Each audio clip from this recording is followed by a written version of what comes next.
साथियों नमस्कार, स्वागत है आपका हमारे YouTube channel sub staff to clerk promotion bankers way में। आज एक छोटी सी क्लास जो कि स्कीम से है, SCSS senior citizen saving scheme, जो कि काफी महत्वपूर्ण है। उसमें आज की क्लास है जो पूरी हिंदी में है। हिंदी में इसलिए ली गई है कि अगर आपके पास कोई भी अगर क्वेश्चन आता है तो आपके लिए डिजिट में आएगा वो, कैसे कि कितने साल के लिए है, क्या मैच्योर पीरियड है, कितना ब्याज है और कितने साल वालों के लिए एक्टिव है या लागू है।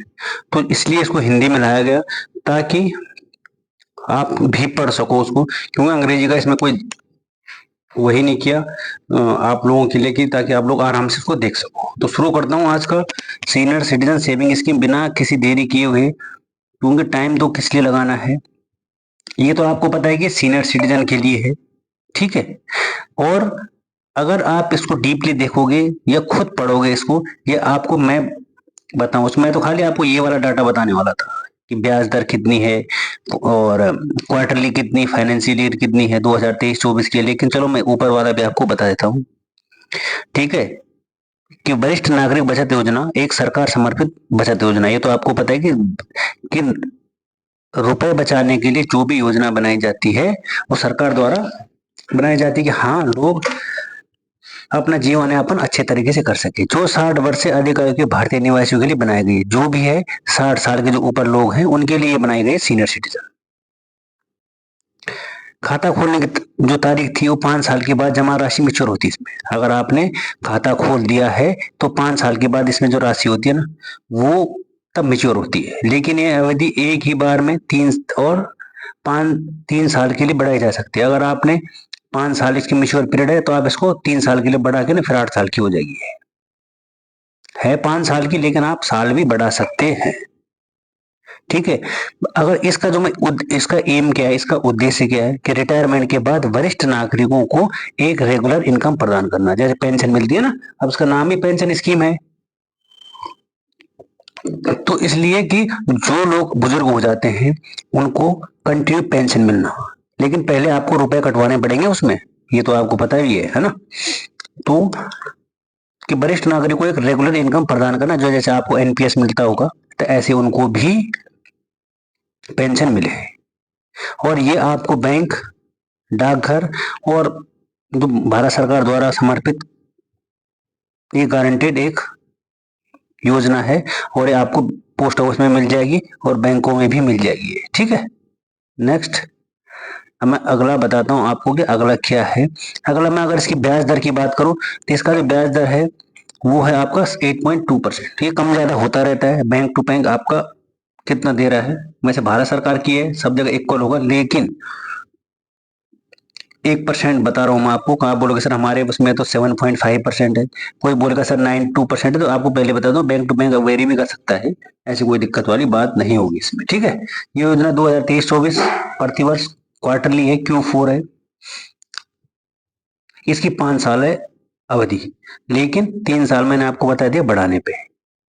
1,000 रुपये आप न्यूनतम, मिनिमम आप 1,000 रुपये जमा कर सकते हैं इसमें, ये देखो है ना, मिनिमम 1,000 रुपये जमा कर सकते हैं और अधिकतम आप 30 लाख रुपए तक सीनियर सिटीजन सेविंग स्कीम में जमा कर सकते हैं, ठीक है भाई। नेक्स्ट, एफडी और सेविंग अकाउंट के मुकाबले इसमें ज्यादा रिटर्न मिलता है। अगर आप एफडी कर रहे हो तो एफडी में तो 7% होगा, पता नहीं 6% होगा, आपको इतना मिल रहा होगा, लेकिन इसमें आपको 8.2% मिल रहा है। और इसमें आपको 1.5 लाख तक की छूट मिलती है टैक्स में। वो तो आपको ही पता है कि जो भी आप सरकारी स्कीम में पैसा लगाते हो, जैसे आप पीपीएम में लगाते हो तो 1.5 लाख तक की छूट आपको मिलती है, सुकन्या में लगाते हो, आप जहां जहां भी लगाते हो तो आपको 1.5 लाख तक की छूट मिलती है सब जगह। अगर आपने 5 साल से पहले रुपए निकाल दिए, क्योंकि मेच्योरिटी से पहले पैसे निकालने पर जुर्माना होता है, वो तो हर जगह। 21 वर्ष के बाद निकालने पर जमा राशि का 1%, ठीक है। आप इसको पहले नहीं निकाल सकते, क्योंकि आपको बताया है कि अगर आप निकालोगे तो उसमें आपको जुर्माना भरना पड़ता है। नेक्स्ट है सीनियर सिटीजन सेविंग स्कीम ब्याज दर। इसकी ब्याज दर का क्या मैंने ऊपर बता दिया है। ये वित्त वर्ष 2023-24 की तिमाही, तीसरी तिमाही अक्टूबर दिसंबर के लिए ब्याज दर 8.2% है, और ये fixed income small saving scheme द्वारा ऑफर की जाने वाली उच्चतम ब्याज दरों में से एक, सबसे ज्यादा ब्याज दरों में से एक ये दर है। ठीक है, और इसकी ब्याज दर चेंज होती रहती है वैसे, ठीक है ना, हर 3 महीने में इसकी ब्याज दरों में चेंजमेंट होता रहता है। आपको इतना पता है कि ब्याज दर तो ऊपर नीचे होती रहती है, तो इसके लिए ज्यादा वो ना करें कि सर इसका ब्याज दर तो हमारे बैंक में इतना है और इतना कम है, इतना ज्यादा है। ठीक है, तो आपको बता दिया मैंने 8.2 है, और उसमें लिखा है कि इसकी ब्याज दरों में ऊपर नीचे होता रहता है। अगला है सीनियर सिटीजन सेविंग स्कीम योग्यता। अगर मैं इसकी शर्त की बात करूं कि क्या क्या शर्त चाहिए इसके लिए, तो इसके लिए आप 60 वर्ष से अधिक आयु के लिए होनी चाहिए, और 55 वर्ष या 60 वर्ष की आयु के रिटायर लोग जिन्होंने वॉलेंटरी रिटायरमेंट स्कीम वीआरएस को चुना। जो लोग सरकारी नौकरी करते थे और वो रिटायरमेंट से पहले ही घर आ गए, तो वो 55 से और 60 वर्ष की आयु के बीच में होनी चाहिए। मान लीजिए आप हो और आपने 55 वर्ष में बोल दिया भाई मैं तो घर जाना चाहता हूँ, वैसे आपका था 60 वर्ष, लेकिन आप 55, 56, 57 में आ गए, तो अगर आप वीआरएस ले चुके हो तो आपके लिए भी ये स्कीम लागू है। 50 वर्ष से अधिक और 60 वर्ष से कम आयु के रिटायर रक्षा कर्मियों को बशर्ते कि ये रिटायर लाभ प्राप्त करने की 3 दिन के भीतर निवेश करें। जो लोग रक्षा से होते हैं, फौज से होते हैं, जो मतलब डिफेंस से होते हैं, उनके लिए 50 से और 60 है। लेकिन जो अदर हैं, जैसे आप बैंक में हो, कोई LIC में होगा, कोई कहीं होगा, उनके लिए 55 से 60 है। लेकिन जो रक्षा कर्मी हैं उनके लिए 50 से और 60। ये डिजिट केवल आपको हिंदी में भी ऐसे मिलेंगे और अंग्रेजी में भी ऐसे मिलेंगे, ऐसे कोई इसके लिए कोई समस्या वाली बात नहीं है। Next, senior citizen saving scheme में कितनी राशि आप जमा कर सकते हैं। आपको बता दिया मैंने, न्यूनतम 1,000, अधिकतम जमा राशि 15 लाख है, रिटायरमेंट पर प्राप्त राशि जो भी कम हो। ठीक है, तो आज इसमें केवल इतना ही था। ठीक है,